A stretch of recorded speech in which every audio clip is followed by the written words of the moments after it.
law of common consent. What's Common that? consent. Do we still practice that today in the church? Yes. We do. Sustaining votes, things like that. Yeah, Elder Bruce R. McConkie explained that administrative. You're not going to McConkie us, are you? Yeah, Come on with it. Here we go. Administrative affairs of the church are handled in accordance with the law of common consent. And he said, this law is that in God's earthly kingdom, the king cancels what should be done, but then he allows his subjects to accept or reject his proposals. Right. Yeah, that's an important point, because a lot of people think that you're actually saying, okay, say Jackson gets called as bishop, right? You got called as bishop, back when you did. It's not a matter of bringing it before the congregation and saying, do y'all think Jackson should be bishop?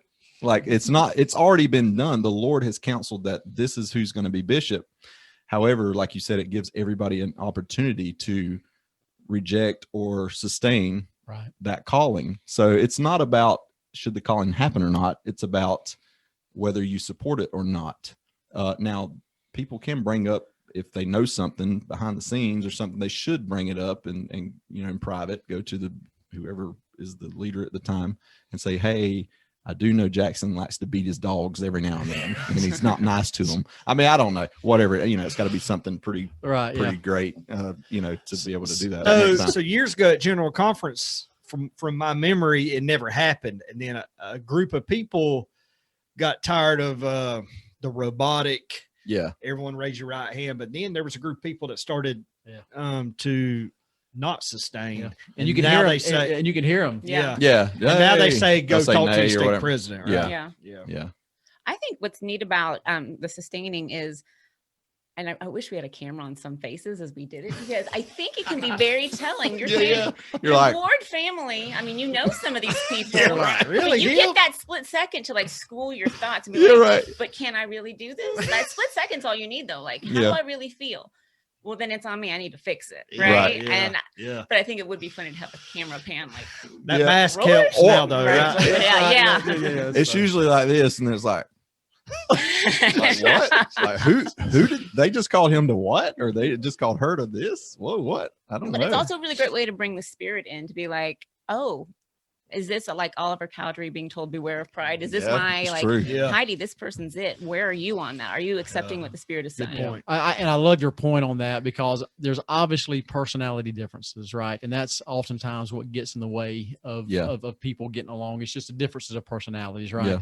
And so when you have that opportunity, that's on you. That's your opportunity. Right. Okay, I'm raising my hand. I'm sustaining. Okay, now you need to really sustain. Yeah. Versus just going through the motions. And Thomas S. Robert D. Hale said, when Thomas S. Monson was called as the prophet, he said he emphasized the covenantal nature of the law of common consent. He taught that when we raise our hands to the square, it's not just a vote, but more of a private, personal commitment and even a covenant to sustain and uphold the laws, ordinance, commandments, and the prophet of God.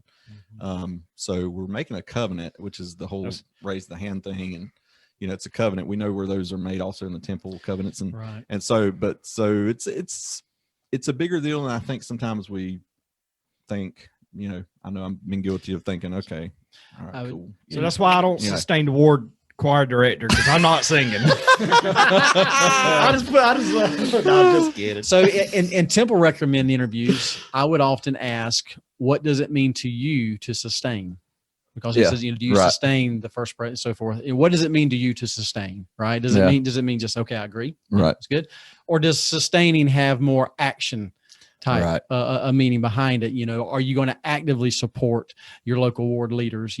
Are you going to hearken to the prophet's voice when he says, I challenge you to do this, to read the Book of Mormon in the next 6 months before the conference and stuff like that. So I think sustaining has it's a more action oriented word than we realize. Hey, Marcus, where can our listeners and viewers find us on social media? Where can they not find us, Jackson?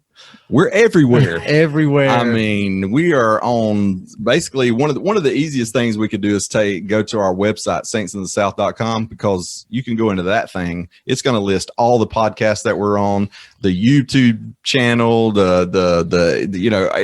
on Instagram, Saints in the South. We're on Twitter, Saints in the South. We're on Facebook, Saints in the South. I mean, what else? What's left? That's right. We've almost got it all covered. There's a few other things out there. We're in church news, Saints in the South. No, we're not there. But so Andrew, tell us about them those extra side videos you're doing. Uncle Andrew's box of socks. That's right. Yeah, man. We put on our socks and go down some of these dirt roads and learn some fun church history facts. So hey, yeah, y'all check us out. See y'all.